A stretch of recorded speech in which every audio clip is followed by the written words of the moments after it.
Сәлеметсіңдер ме балалар? 2-ші сыныптың әдебиеттік оқу сабағына қош келдіңіздер. Бүгін 4-ші тоқсанның 79-шы сабағы, ортақ бөлім қоршаған орта, сабақтың тақырыбы құрметтейік жер ананы. Бүгінгі сабақтың мақсаты мәтіннің тақырыбы мен негізгі ойын анықтап, шығарманың мазмұны бойынша сұрақтарға жауап беру, бағалау критерийлері, мәтіннің тақырыбы мен негізгі ойды анықтайды, сурет бойынша өз пайымдауымен болжайды, өз пікірін дәлелдейді. Сұрақтарға дұрыс жауап бере алады, суретті оқулықтағы сызбаны пайдаланып, автор туралы әңгімелейді. Ал балалар, біз бірінші ширату тапсырмаларын орындап алайық. Жұмбақтар шешеміз, мұқият тыңдаңдар. Өзі үлкен ауыр кілем, жап-жасыл тәуір кілем. Бұл не деп ойлайсыңдар? Дұрыс, балалар, жер. Екінші, зер кілем, көтерейін десем, зор кілем. Бұның да жауабын табыңдар. Тамаша. Жауабы жер. Үшінші, өлшеусіз піштім, жіпсіз тіктім. Дұрыс, балалар, бұл да, яғни біздің жер анамыз екен. Ал балалар, енді болжау стратегиясы бойынша суретке қара, жерді неліктен анаға теңейтін өз пайымдауымен болжап көріңдер. Пікірлеріңді тыңдаймыз. Дұрыс, балалар, дұрыс айтасыңдар. Осы жер ананы, балалар, 3 тілде айтып көрейік. Жер ана, мать земля, мазы эйт.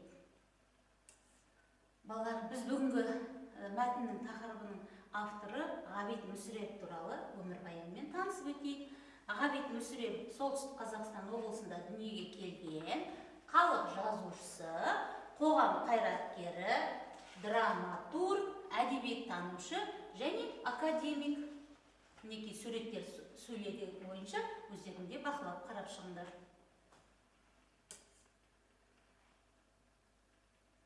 Ал балалар, енді оқулықпен жұмыс істейміз. Мәтінді ашыңдар, мұқият тыңдаңдар, өздеріңге жүргізіп оқып отырыңдар. Түсінбеген жерлерің болса, мұғалімнен сұрайсыңдар. Құрметтейік жер ананы. Адам баласының бір ата, бір анадан жаралғанын дүние жүзі әлдеқашан мойындап қойған. Бүгінгі ұрпақ адам баласын алаламай, тең көріп, тең ұстау жолында ұлы ата-анамыз жер деген мекенді ұрпақтарына түгел арнаған. Адам баласының бесігі жер, жер ана. Ұлы анамыз Хауа, ұрпақтар анасы, барлық адам баласының анасы. Құрметтейік, бас иейік, бүкіл адам баласының анасына. Құрметтейік, бас иейік, адам баласының мәңгілік ортақ бесігі жер анамызға. Балалар, мәтінді оқығаннан кейін, мәтіннің негізгі ойды анықтап, мәтіннің соңғы азат жолын жаттап аласыңдар. Оқып шықтыңдар ма? Енді балалар, оқысаңдар, мағынаны таныту айдарында біз осы автордың теңеулерін табамыз. Теңеу дегеніміз не, балалар? Бір заттың екінші затқа құбылысты теңеу арқылы, оларды салыстыру арқылы сөйлеуін айтамыз. Теңеу дай, дей, тай деген жұрнақтар арқылы жасалады. Мысалы қараймыз, ана қандай, балалар? Аяулы. Ал жерде қандай, балалар, бізге? Ыстық, өйткені ол біздің ортақ мекеніміз. Жер жомарт, ана да жомарт, яғни бізді асыраушы екен. Жер сұлу, ана да сұлу екен, балалар.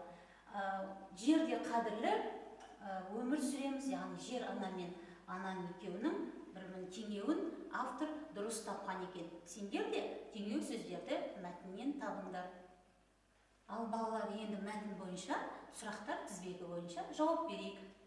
Сұрақты тыңдаңдар. Жер ананы құрметтеу дегенді қалай түсінесің? Адам баласының мәңгілік ортақ бесігі не? Біз бүгінгі сабақта автор туралы не білдік? Мінекей, балалар, осы сұрақтарға жауапты кері байланыс арқылы жібересіздер. Енді балалар, осы біздің жер анамыз туралы сіздерді қызықты деректер таныстырып қояйын, яғни білгенің жөн. Жер шар тәрізді емес балалар, ол сопақша келген. Ай жердің жалғыз серігі. Жер өз-өзін айналу үшін 23 сағат 56 минут 4 секунд қажет екен. Жер бетіндегі балалар судың 3% ғана тұщы су, қалғаны жер асты сулары, теңіздер, көлдер, мұхиттар, өзендер екен. Жер бірнеше қабаттан тұрады екен: атмосфера, литосфера, гидросфера. Осының барлығын биосфера деп айтамыз. Ал балалар, енді сергіту сәті ретінде біз бүгінгі сабақта жер анамыздың үлгісін жасаймыз. Ермексазды алып, 3 түрлі ермексаздан қалай жердің үлгісін жасауды үйрену үшін бейне баянды тамашалаңыздар. Қолымызға жаттығу жасайық.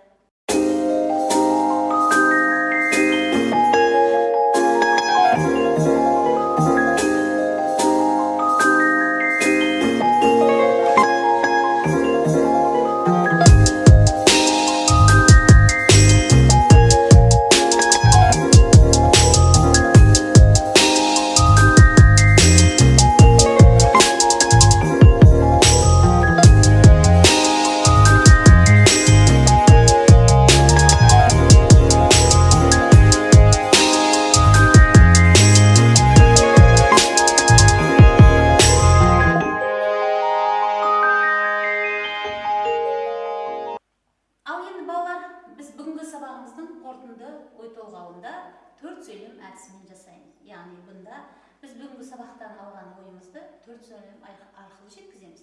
Менің ойымша мәтінде деп өздерінің пікірлеріңді жазасыңдар. Екіншінде себебін мен былай түсіндіремін деп бүгінгі сабақтан түйген өз ойыңды түсіндіріп жаз. Одан кейін оны мен мына мысалдармен дәлелдей аламын деп өз пікіріңді дәлелде. Төртінші, қорытындыға келдім деп бүгінгі сабақтағы өз ойыңды, пікіріңді айтасың, немесе жазасың. Бүгінгі, яғни дескрипторы бүгінгі мәтіннің негіз ойын табады, өз пікірін дәлелдей алады, түйген ойын түсіндіре айтады. Ал балалар, біз бүгінгі сабақтың кері байланысы бірде-бір әдісі арқылы жасалады. Яғни бүгінгі сабақта не ұнады, соны бүгінгі білгенім деп жазып қоямыз. Екінші, білгім келеді, яғни мәтіннің сабақтың барысында түсінбеген жерлерін, туындаған сұрақтар болса, білгім келеді деп жазасыңдар. Түсінікті ме? Ал балалар, бүгінгі сабақтың оқу тапсырмасы 74-ші беттегі мәтінді оқимыз, мазмұндаймыз, үлгіге қарап жердің үлгісін жасаймыз. Балалар, бүгінгі сабаққа назарларыңызға рахмет.